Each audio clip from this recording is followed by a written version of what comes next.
Hello, everyone. We will get started in just a little bit. Welcome to the webinar. Glad some of you joined early.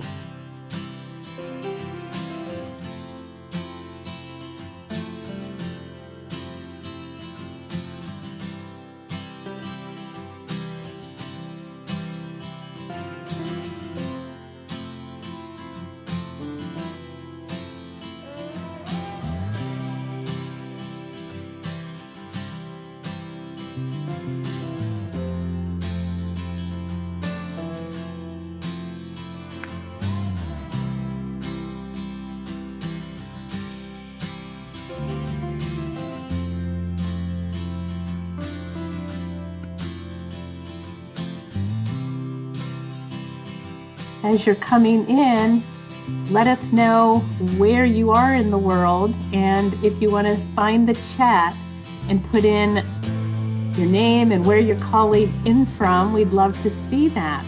So find the chat, and if you can add that, that would be great.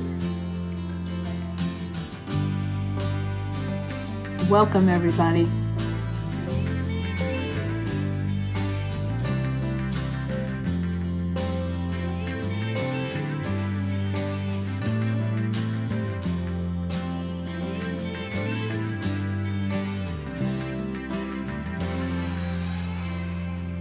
So if you don't know where the chat is, I just said welcome. Oh, here's Bipin from Louisiana, US. Welcome. Thanks for starting us off.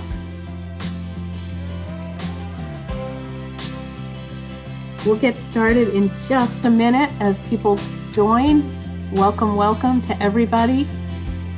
And again, if you're just joining, please put your name, where you're calling in from, so we can see who's here today.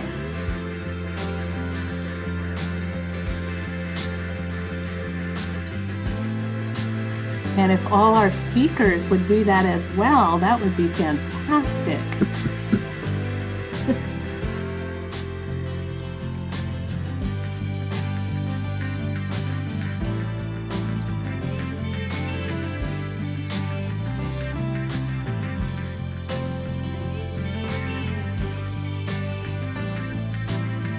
We have Orlando, Florida, and Madeline. We sure hope the hurricane stays clear. TC, you'll get to hear from TC in a minute. Okay, everyone, we're going to get started. We have a lot to cover, and I just want to welcome all of you to this webinar. We're so excited that you could be here and really looking forward to what everybody is going to bring to the discussion tonight.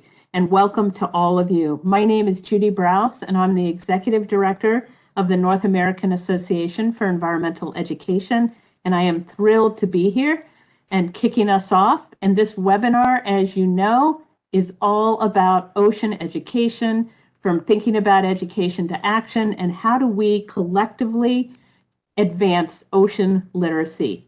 So as you're joining, please put your name in the chat and where you're calling in from, and we're just going to keep moving forward. But I just wanted to say that I think a lot of the reason everybody is joining tonight is because marine biodiversity and protecting our marine resources is one of the most critical things we can be focusing on. And tonight we have so many wonderful speakers who are going to tell us more about what we all can do.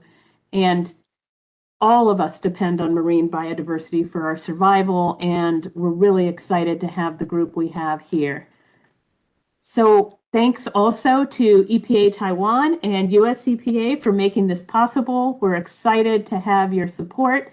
And for those of you who don't know about the Global Environmental Education Partnership, this is a global network, and it is all about how we can create a vibrant learning community to share effective practice, talk to each other, and strengthen environmental education. And this is absolutely a partnership program. It's all about partnerships. It's all about working together and collaborating. None of us can do this work on our own. And when we think about the GEEP, it's really all about strengthening environmental education around the world. And we have so many people who are working on so many different aspects of this because it's a big umbrella. And tonight we'll be talking about marine literacy.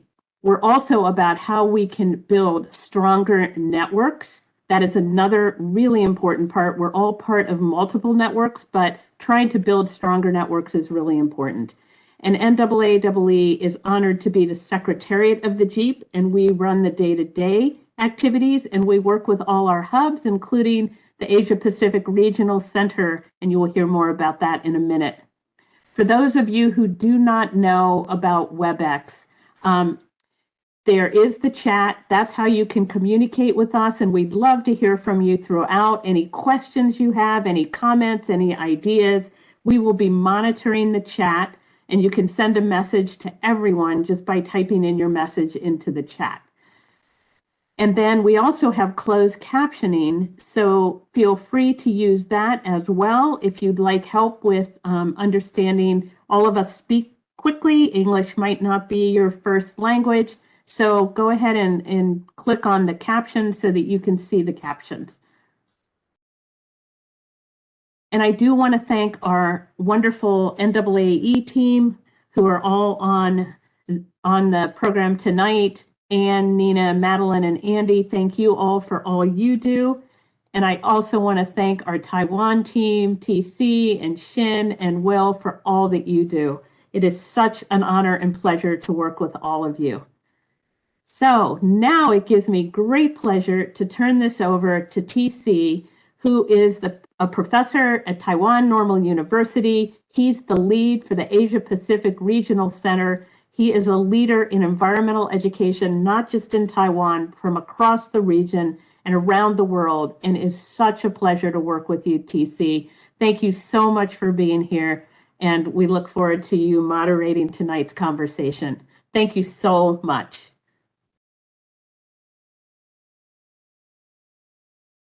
And you're on mute, TC, if you can unmute.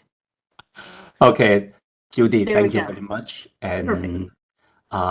It's my great pleasure to moderate this webinar. And the topic is very important. And the ocean education has been a very hot issue in Taiwan, in Taipei. So it's my great pleasure to have this opportunity to moderate this webinar. And we have three very wonderful presentation for today, and I would like to introduce the first speaker for today. Next slide, please. Okay. Okay. Oh, good. We have yeah, good too. Okay. The first speaker for today is Catherine Halversen.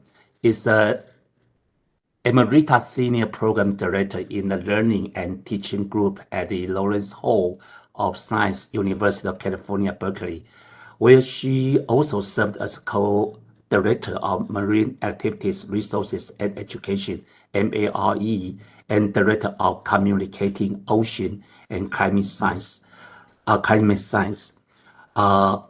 Okay, Catherine. Thank you, TC. Please. I'm so happy to be here, and I would like to share with you a bit as the opening here about ocean literacy. And I'm also representing actually the National Marine Educators Association in the United States. And in that regard, I'd like to also thank my two co-collaborators on this presentation who could not be here tonight, but they are part of the Ocean Literacy Committee at the National Marine Educators Association. It's Diana Payne and Sarah Scheninger. So they, plus hundreds of others, have done so much work to develop this ocean literacy framework. And for all of them, I also want to give my huge thanks to that. All right, so this is going to be about tools for educators so that we can, in fact, help educators to reach their goals for their learners, their goals around ocean literacy. So before we get started on that, I'd like to just ask you, I'm just going to spend 30 seconds, if you would write in the chat, why did you want to attend this webinar? Just thoughts off the top of your head. Give you 30 seconds.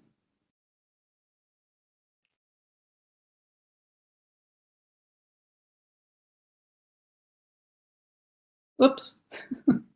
Sorry. Let's go back. Hey. Oh, interesting. You sure you read the chat, what other people are writing?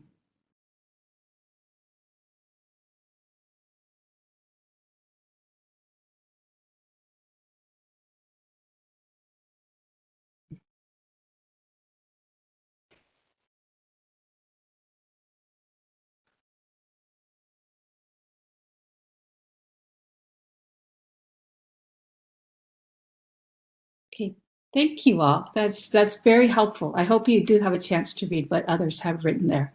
But it goes from learning more about ocean literacy, what it is, to learning more about what's happening now in ocean literacy, to doing research on ocean literacy, because the ocean is interesting, all of those things. So I'd like to share then just a bit about my ideas and my objectives for today. And I wanted to, for some of you, this will be old hat, describe what ocean literacy is and why it is important and relevant.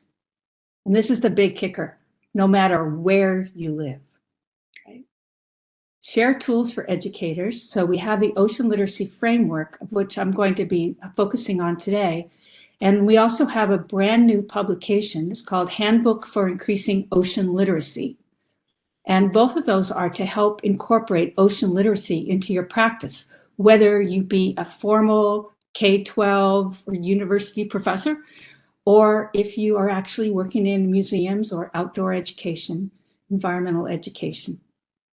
And then help educators get a better understanding of what ocean science concepts to focus on with their learners. Because there are a lot of ocean concepts out there, a lot of concepts and written in the Ocean Literacy Guide. But what do we do for our particular learners? Where should we focus? And that's what some of these tools are going to help us to figure out. So understanding the ocean is essential to comprehending and protecting this planet on which we live. Most of you are probably here because you believe that statement, right? The ocean is so important. But then again, the ocean can easily be overlooked, no matter where you are. And as educators, our challenge is to provide tools and opportunities for people of all ages to learn about the ocean and how we are interconnected to it. So in that regard, I'd like to share with you some of the tools that we've been working on over the years. And these tools are all located here on the Ocean Literacy website. This is the National Marine Educators Association website. You can see the URL up at the top.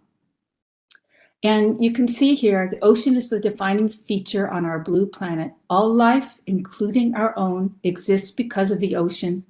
Our lives depend now and forever on the health of the ocean. So how do we take these ideas and put them into practice? So on this website, you can explore ocean literacy, all the different tools I'm going to talk about. And then also you can download the new handbook as well. And I will introduce that in just a moment too. Okay.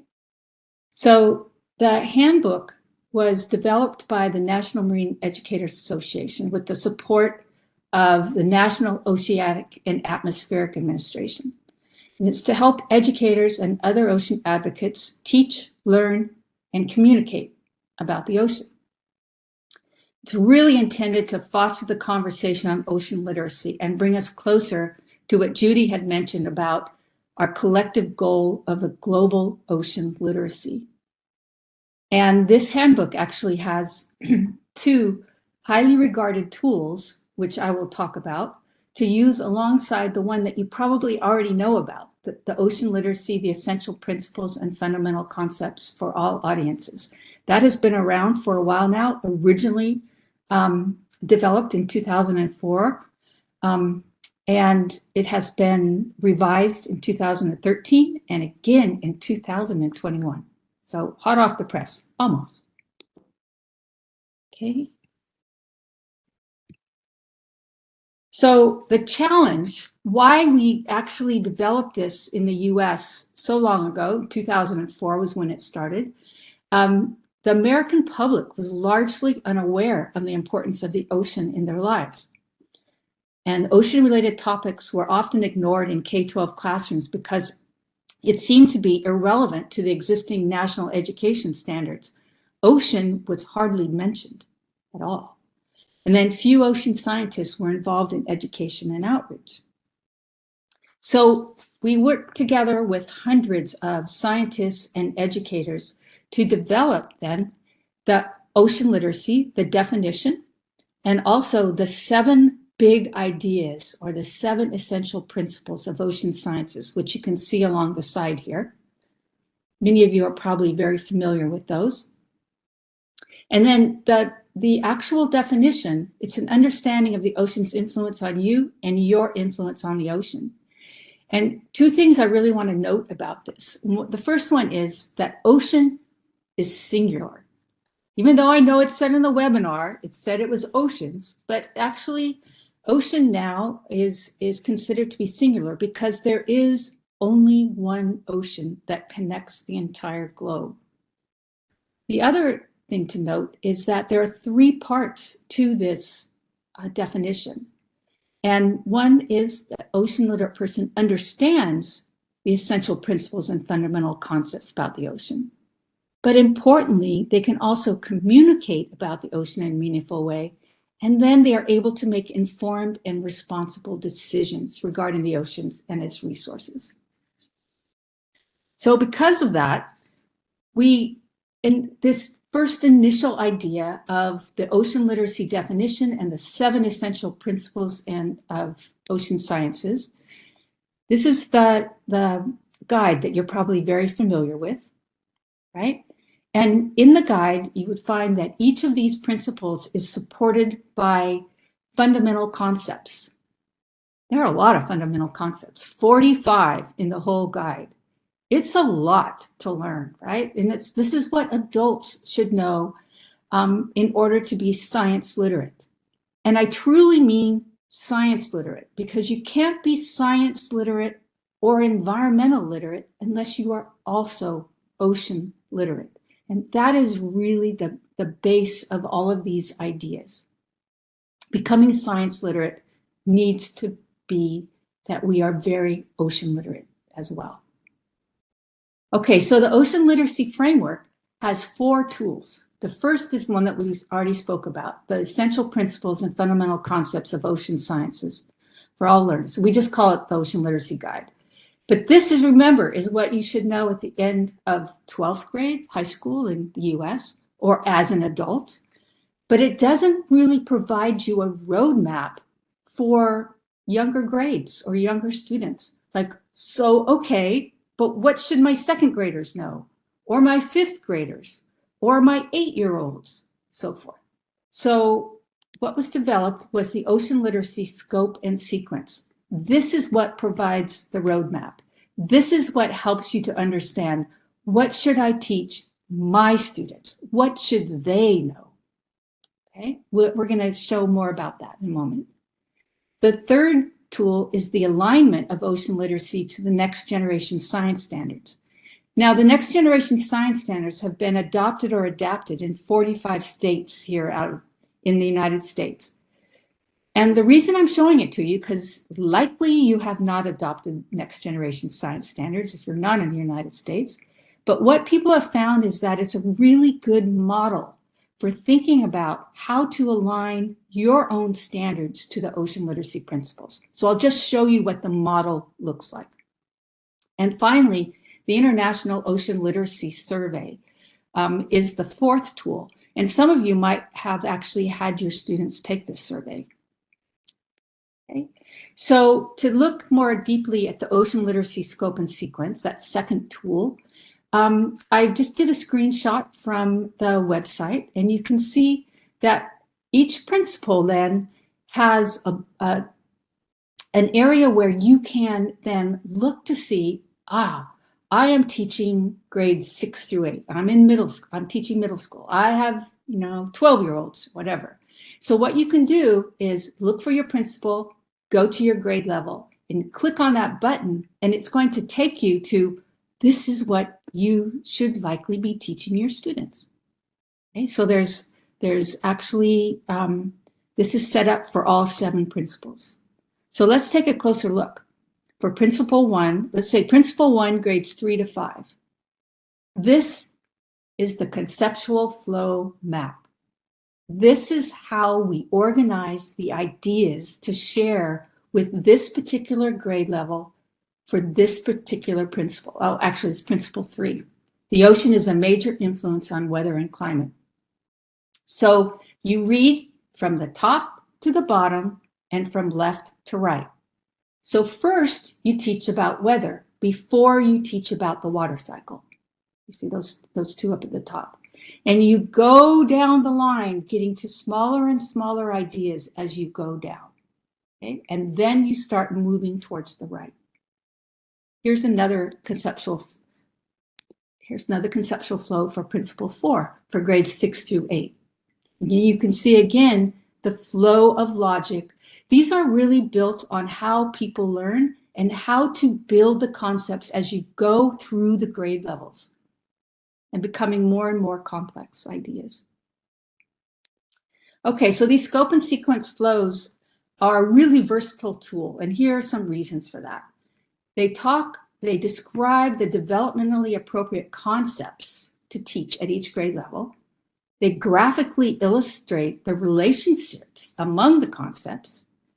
They provide an example of the order to teach the concepts. They provide a foundation for an assessment plan, like when am I going to ask questions? When am I going to test my students on this?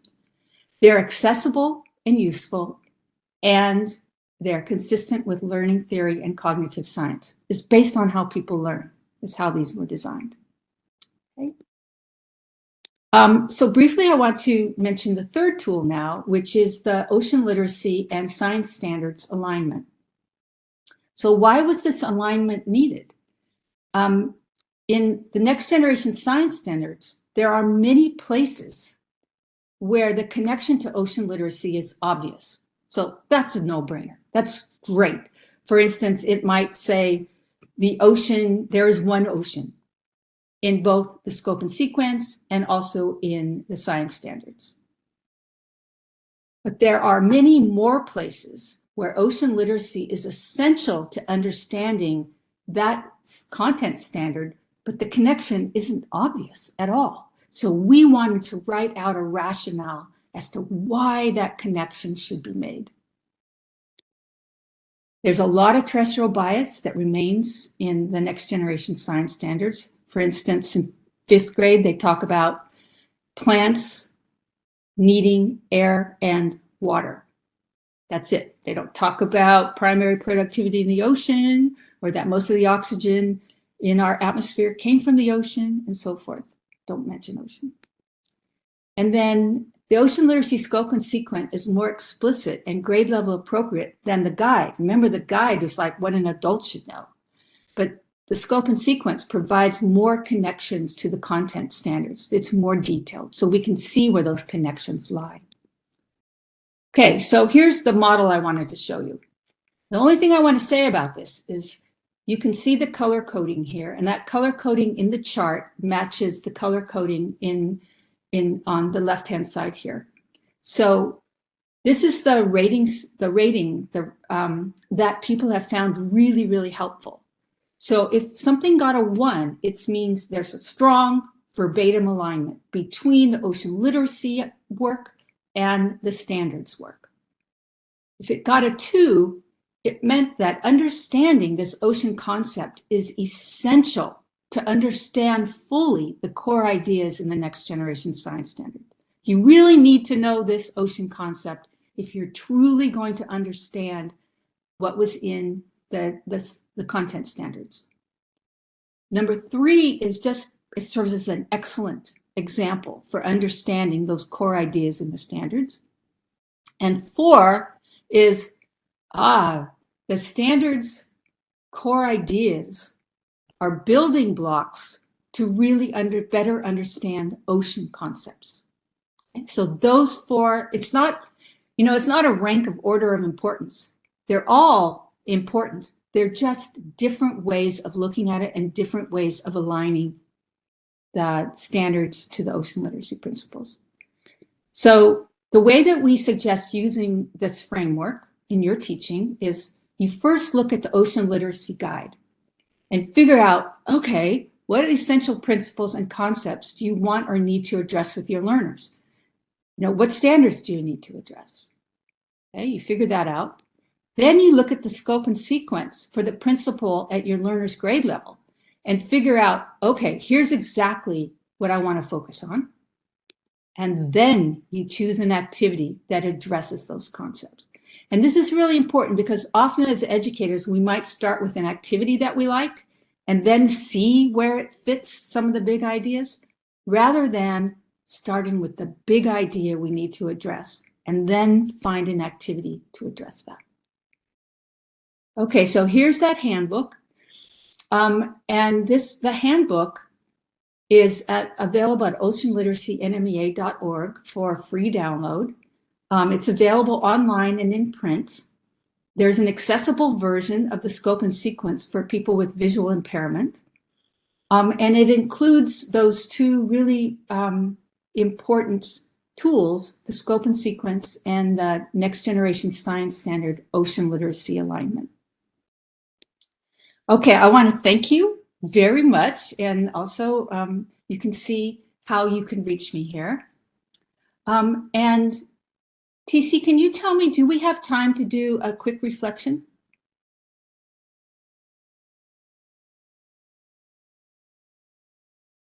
Yeah, Catherine, you have about. I think we may welcome one or two quick response to your presentation. Okay, just one or two. We don't have too much time. Let's just spend 1 minute.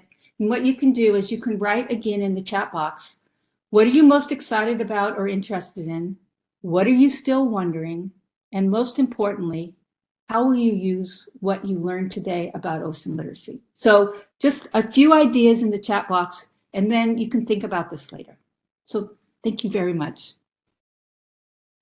Okay, thank you very much, Catherine. Wonderful presentation. And it also reminds me a lot. I got my PhD in the United States. The topic for my learning was the cognitive science and also learning theory.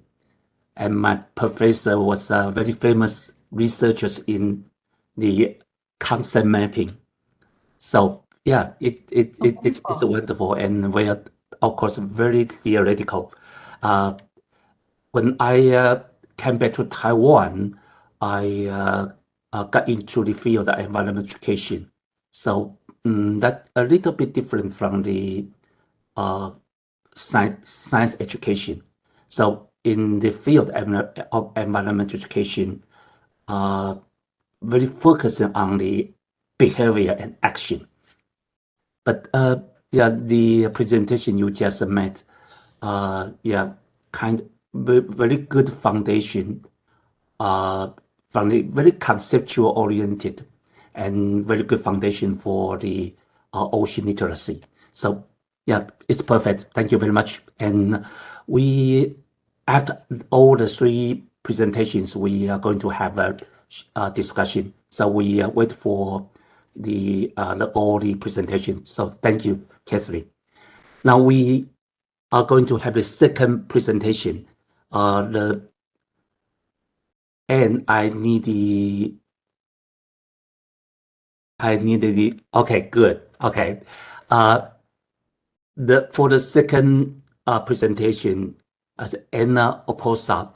Anna Oposa is the executive director and the chief mermaid of Save Philippine Seas, a movement to protect the Philippines' coastal and marine resources by mobilizing citizen-led initiatives for collective action and behavioral change. Unfortunately, she cannot come today, but we still will show her video, and please join me to watch the video. Hi everyone, my name is Anna Oposa and I am the Executive Director and Chief Mermaid of Save Philippine Seas. And I'm here to share with you how we at SBS are promoting literacy. So I am a storyteller by passion and a marine conservationist by profession. Growing up, I was a writer, a reader, a musical theater performer, and I learned how to tell stories on the page and on stage. And this served as a really good background to my current job, which is to be a marine conservationist and leading an NGO called Save Philippine Seas. And in SBS, we are working to empower citizens for collective action and behavior change. We do that by engaging different kinds of audiences. We work with governments, businesses, schools, NGOs, and individuals. We also work on education programs. We educate a lot of communities on the value of protecting our marine resources, and finally, empowering citizens to take action for conservation and restoration. So you might be wondering, why citizens? And it's because the Philippines is the second largest archipelago in the world. We have more than 7,500 islands. And yet there's this big disconnect between how we are taking care of our resources, or not taking care of it, actually. And so in the next few minutes, I wish I could be there live, but in any case, I will share with you some tips and lessons learned. And first is, don't preach to the choir, build the choir. In environmental movement or in development in general, we have a tendency to just reach out to people who maybe have the same views as us or who are already doing the work. And at SBS, we are very specific about reaching out to different audiences in that space where they want to do something, but they don't really know where to start, or they're intimidated with the kind of information that's out there, because there is a lot of information out there already, and it can be overwhelming. So we come up with infographics and other types of education materials that are relatable and relevant and easy to understand. And we're very careful about communicating issues in a simple way, but not dumbing it down, because we also have to raise the standards of what we think people are capable of understanding and doing. So some of the sample works, these are some of the sample works that we've worked on. So we work a lot on shark conservation, and we came up with infographics based on existing materials. Sometimes we look at academic journals. Sometimes we look at articles that were published online. In the shark terms to avoid, we actually included some Filipino expressions as well, so that our audience can feel more relevant to what we're putting out. And we also pit facts against fears when it comes to discussing these amazing animals. We do a lot of work on trying to create materials on climate change. Right now, we're also teaching teachers and young people about what we can do about the climate crisis in the Philippines. We took a very common pop culture reference of Siri, if you have an iPhone or an Apple gadget, and we used her to explain some terms that maybe people know but are afraid to ask about, or shy to say that they don't know what it means. We also work with corporations to explain the waste problem. So this is a series of infographics on what people can do for waste as well. So you can see that. We're coming up with videos, animated videos. So you can see that too. There's like a jingle that kids and families can sing to. And our communication product describing Save Philippine Seas was done in partnership with Canva. So I hope you've heard of Canva. It's a great tool also to promote ocean literacy. Tip number 2 is to use your imagination. What is fun for you? What are you good at? And how can you use those skills and what resources you have to promote ocean literacy? In 2020, we were supposed to have this program called Earth Education, teaching teachers, and we had to pivot because in-person events were not allowed. So we came up with the Earth Education Kit, which comes up with learning resources for our teachers. We also do a lot of experiential learning activities. We bring people to the ocean, and I'm so happy that we're able to do that again this year. There's really no replacement to be that experience of being in the water and seeing the water and getting to know the marine life in person. So there we take a lot of kids snorkeling, diving, etc. Third tip, a very important tip, is that you should take problems of the ocean seriously, but never take yourself seriously. I know that this work is, trust me, I know that this work can be depressing and anxiety-inducing, but we should not feel defeated and instead find the humor, the fun, the optimism, the hope in the work that we do. So some of the ways that we have fun is that we take these mascots around the city. It's very hot inside these mascots. We play a lot of games to be able to teach people about marine protected areas and plastic pollution, because when they're doing it and having fun at the same time, then the learning opportunities are more open and exciting for everyone involved, both the facilitators and the teachers and the students and the learners. Finally, last tip is evaluate to elevate. Always make sure that you have monitoring and evaluation methods built in whatever ocean literacy program that you have. It's not enough to raise awareness.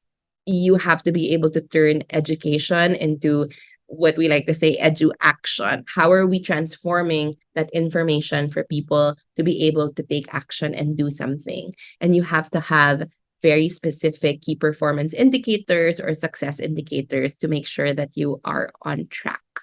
So I hope you learned something. And if you want to ask more questions, learn more about our work, these are ways that you can contact us. So thank you so much. And I hope you're enjoying this panel. The speaker for the third presentation is Jason Huang. Jason is co-founder and CEO of the nonprofit Rethink. He has been organizing beach cleanup activities in Taiwan since 2013 and hopes that participants will rethink their lifestyle choices. Very short introduction, but very important and have great influence to Taiwan environmental education and also ocean education. Okay, Jason, it's yours. Yeah, please. Okay, thank you, Professor TC, and let me share my screen. I think I will say good morning and good evening to everyone. This is right now is the morning time in Taiwan. And I first want to thank you all for having me, and also special thank you for Catherine for sharing some very fundamental structure of ocean literacy. And apart from that, I'm going to share some like really specific topic, like is the marine debris issue under ocean literacy, and also some practical methods that Rethink has been implementing throughout the years. So today's topic, I'll be sharing the guidebook of marine debris, which is a very important educational program that we've been launching. We've been launching for like over 3 to 4 years. And I think we're trying to build up a new perspective to understand the ocean trash and how we, the process and know-how behind the educational program building.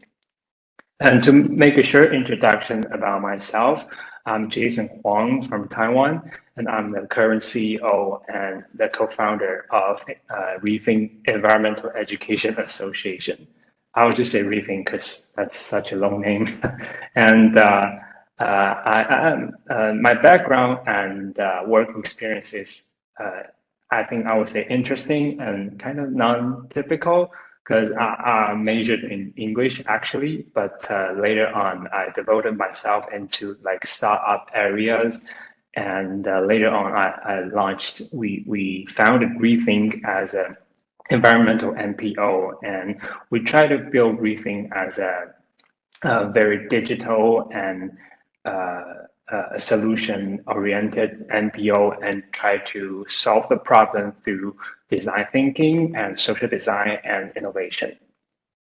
Okay, and today I will still make a very brief introduction about Rethink, and then among all the huge problems like ocean waste, how we define the specific problem, and then how did we come up with the world's very first the index of marine debris. And then building up a new educational program is not an easy thing. How do we keep the issues alive is a very important topic. Okay, about Rethink, as I mentioned, Rethink is a solution-oriented NPO. We try to do with the help of digital strategy, design thinking, and kind of lean startup and lean impact. So I think what makes Rethink kind of special and non-typical is that we have a huge cooperation opportunity with companies or even international corporates. So we try to have relationships or different collaboration with companies and try to build up new like teaching materials, lessons, or websites to educate about the public. So, and the topic we try to focus is like at first we devoted ourselves a lot in marine debris, but later on we found out that the cleanup itself and marine debris itself is a huge connection with our daily life. And that ends up with like recycling or even circular economy. So that's why we try to tackle the problem with different aspects throughout the years. Okay, that's the picture of typical Taiwan coastline areas. So as everybody knows, Taiwan is a small island surrounded by ocean. So we cannot be more familiar with the ocean trash problem. As you can see, all the plastic bottles, all the like styrofoam building blocks, everything is at the beaches. And Taiwanese recent years doing beach cleanup events is getting more popular among Taiwanese citizens. But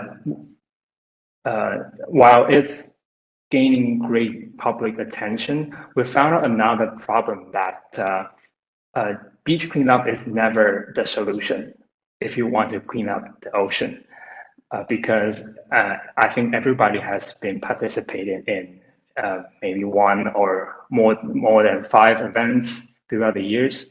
But as you can see, when we're doing cleanups, after like a week or a month or half year, when we go back to the same beach, we found out, oh, it's get dirty as before. So we would define beach cleanup events as education purpose instead of the solution to the problem. But if we define it as education, there's a question we need to ask ourselves. Do people really understand why and how the waste ends up in the oceans? Because according to our surveys, we found out that people have a lot of interest participating in the cleanup events, but they don't really understand why should they come here and what is the connection between the ocean waste problem and their daily lives. And they need to know why and how and where, how every question behind the beach cleanup events. So that makes their participation, makes their time in the cleanup events worthy. And there's another question that we found out through our observation, that people are getting more numb about the ocean pollution. As we all know that most of the people who cares a lot about the marine debris problem, it probably starts with the picture of the sea turtle with a plastic straw in its nostril. So, but with the impact of social media, we are getting more information. We get so many pictures, news, everything about the hurt marine animals or even the pollution itself. So we're getting more familiar or even numb about the problem. So we don't feel like we don't emphasize, we don't feel sad about the issue. Some of the people don't feel sad about the issues anymore. So I think we need to find new approach, new perspective for people to understand, to get in touch with the issue itself. Okay, and before I introduce our educational program, that is the guidebook of marine debris, I want to show some iconic items, trash that we found around maybe Taiwan coastlines and also in other countries. So does anyone have any idea what the trash is? Maybe you can type in the chat box.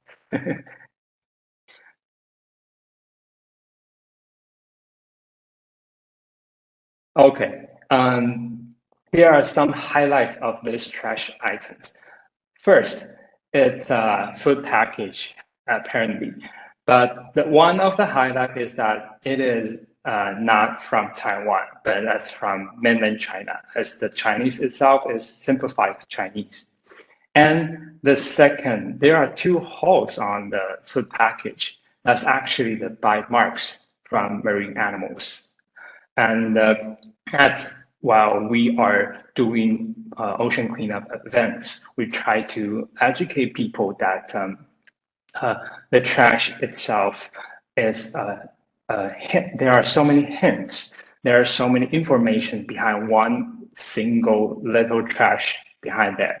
So the package with bite marks itself, it's also a sad proof that marine animals is actually eating or even digesting the plastic.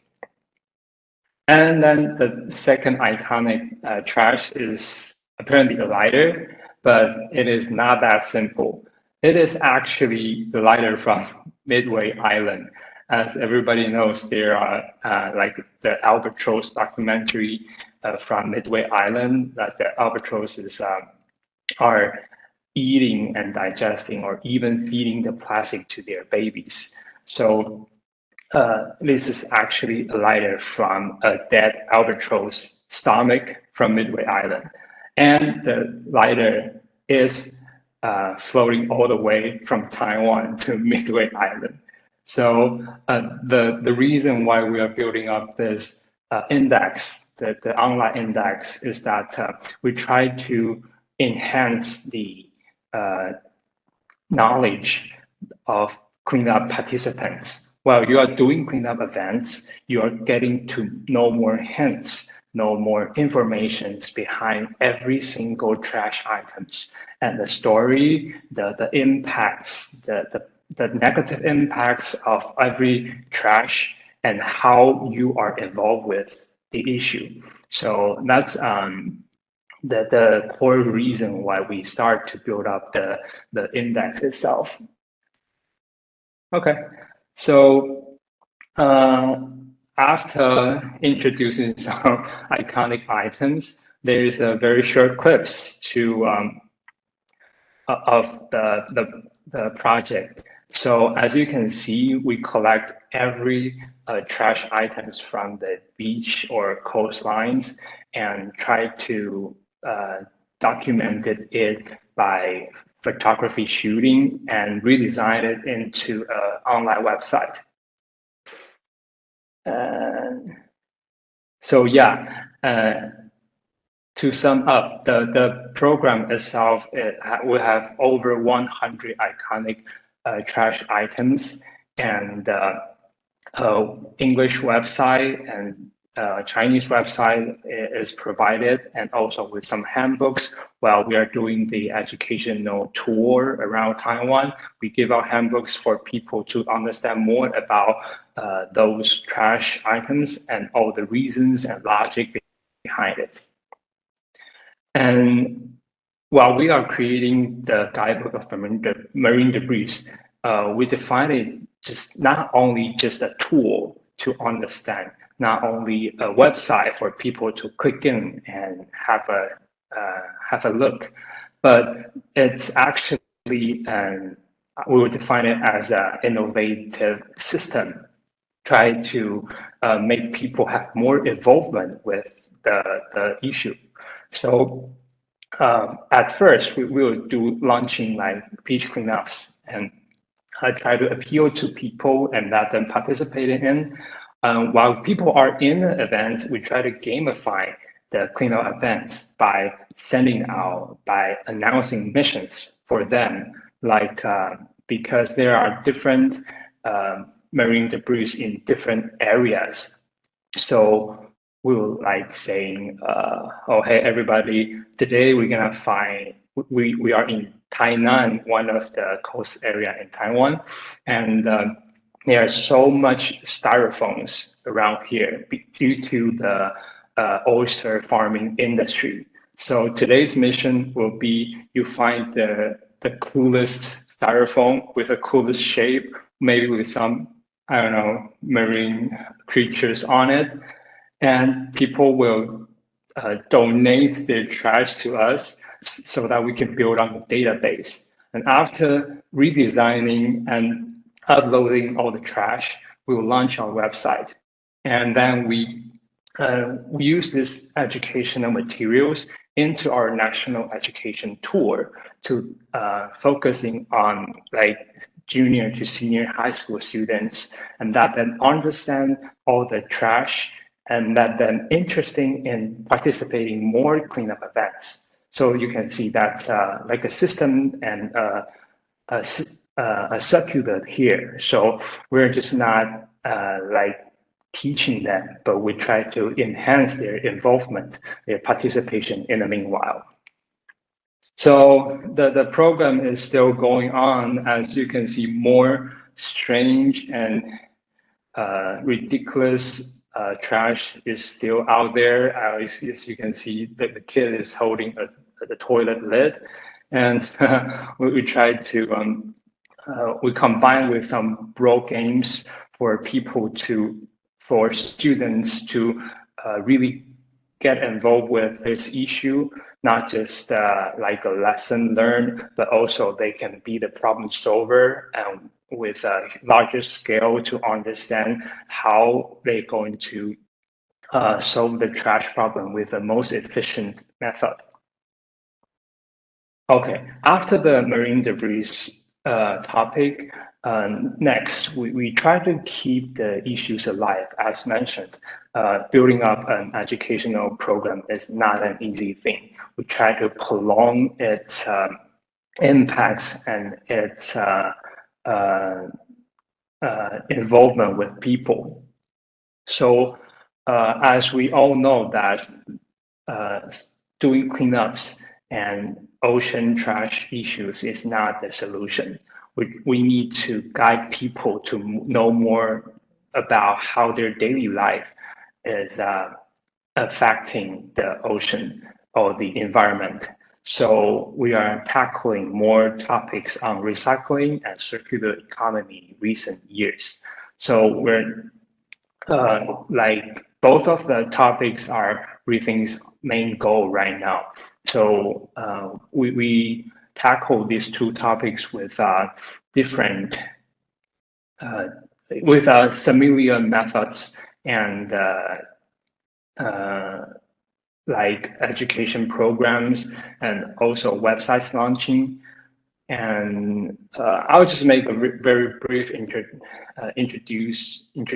of the recycling program, as we also launch another recycling index, trying to help people to understand how they can most properly recycle or sort their daily lives, and try to keep everything in the land side, with the economy system protecting the trash from entering the environment. And also, we found out another interesting insight is that we try to know where is the best place to do the environmental education. That is where people throw their trash away, where they do the recycling. So by redesigning the recycling place, we actually increase the recycling accuracy by like 20 to 50%. And we try to do all the educational information and all the environmental education at the right venue, so that people will get to know the things at the specific time when we are doing the sorting. Okay, and we try to combine different specialty into our ocean or environmental education, as we are implementing design thinking sections.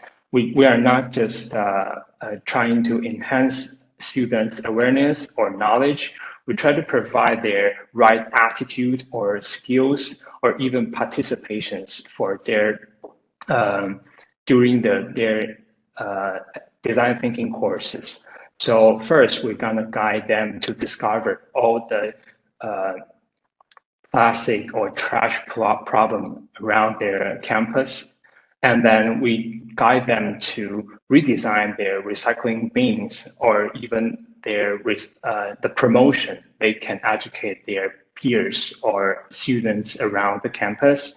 So as you can see in the picture, they are redesigning their recycling places by better icons or better recycling guides. And also they do like huge promotions in the statues in front of their campus, and trying to let their peers to understand more about the correct recycling.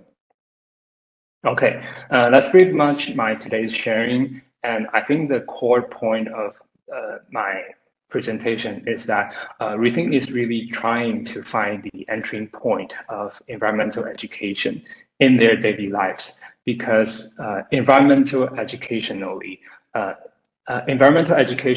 literally happens really a lot in environment, like ocean, mountains, and education, it's like the campus, schools.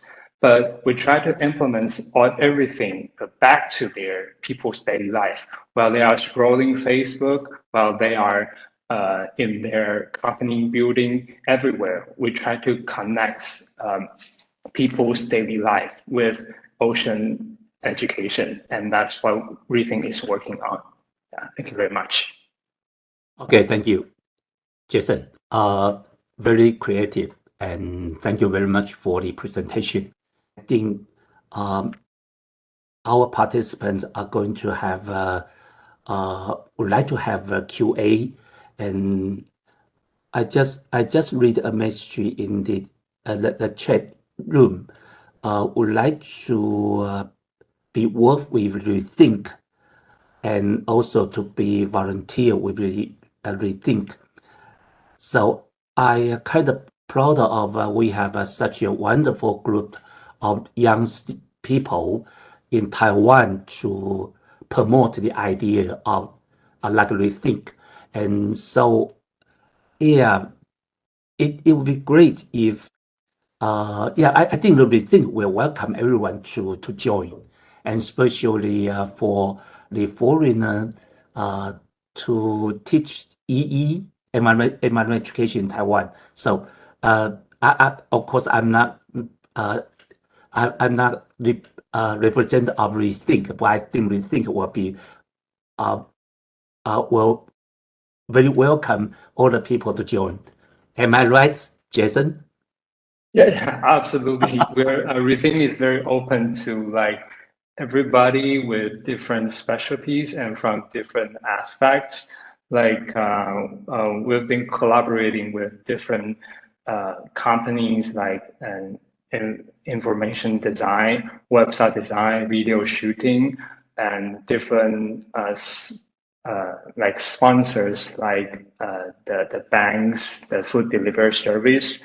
We try to build up like different connection with all kinds of people or sectors and building up, trying up new things that we haven't done before yet. Okay, thank you, Jason. So all the participants thank you very much for staying to now. And I think we still have a couple minutes for Q&A. Before you ask or you ask question or comment, I have to thank our speakers today because a very, very good combination. The Catherine kind of put a very well built foundation for the ocean literacy, and Jason just showed a very creative example how to implement ocean education in my point of view, just like a party and just a game.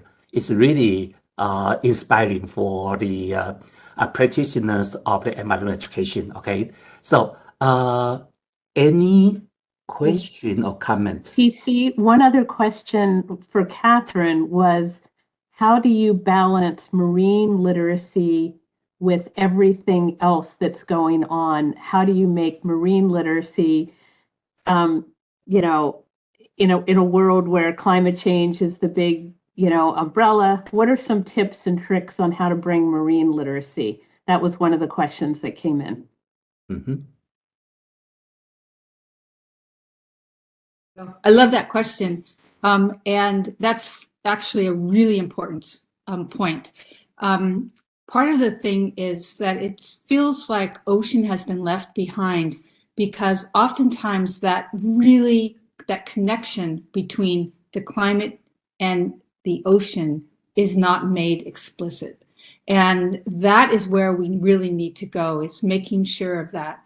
The scope and sequence really tried to make those kinds of connections as well. So there, if you wanted to check that out, there are some places there that show those interconnections. There's also in Taiwan, it's actually been translated into Chinese. It's an ocean science sequence for grades 6 through 8, and it's the ocean atmosphere connection. And it's all about climate change. And the connection to the ocean. So there are many activities in there that build up these concepts of climate change, how it's associated with the ocean. Well, it's been great because we've had more time with Jason and Catherine. So thank you all for being patient. And TC, wonderful job of moderating. We appreciate all you do. And Jason and Catherine, fantastic. Mm-hmm. Anything else, TC, that you want to end with? Yeah, I think I have to remind everyone for the NAAE's conference in October, right? And welcome everyone to attend the conference. That's it's very important conference, and also I think for the ocean education or literacy. If you are interested in that topic, I think the NAAE conference will be very a resourceful place and meeting for everyone. And welcome everyone to join the conference. Judy, what am I doing my job? You did a great job. Excellent job. And we do hope that many of you can join us. And we are actually giving a special award to someone named Julie Packard, who founded the Monterey Bay Aquarium and is just a wonderful marine education supporter and conservationist. So there will be a lot of people there that care about marine education. So thank you all so much and have a great day, great night. And TC, you get the last word. Okay. Yeah, I'm the host of the APRC, and it's a kind of partnership with the GEEP. And from the perspective of the environmental education, we think the platform and the partnership is play important role. And we have done a lot in Taiwan in my personal perspective.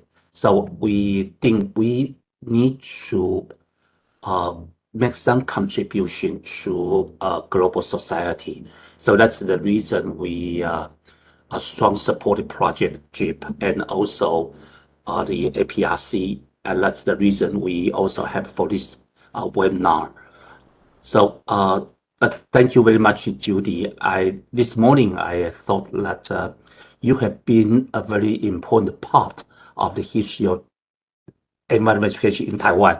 Okay, we have met you several times. Yeah, for the past several years. But thank you very much. My pleasure This and just honor. popped into my mind this morning. But the final word just thank you very much for everyone to attend the webinar, and also hope in the future, please welcome to join the activities we hold for the environment education or the ocean education. And thank you very much, Catherine. I just mentioned that I was trained in the science education, so I learned a lot about the conceptual framework of everything. Okay, thank you very much. And Judy, thanks a lot. Let me have this opportunity to join. Okay. Mm-hmm. Thank you, everybody. Have a wonderful day and a wonderful night. And thank you all so much. And you'll get the recording and the slides and everything. Take care. Thanks, TC. Bye-bye. You're the best. Bye.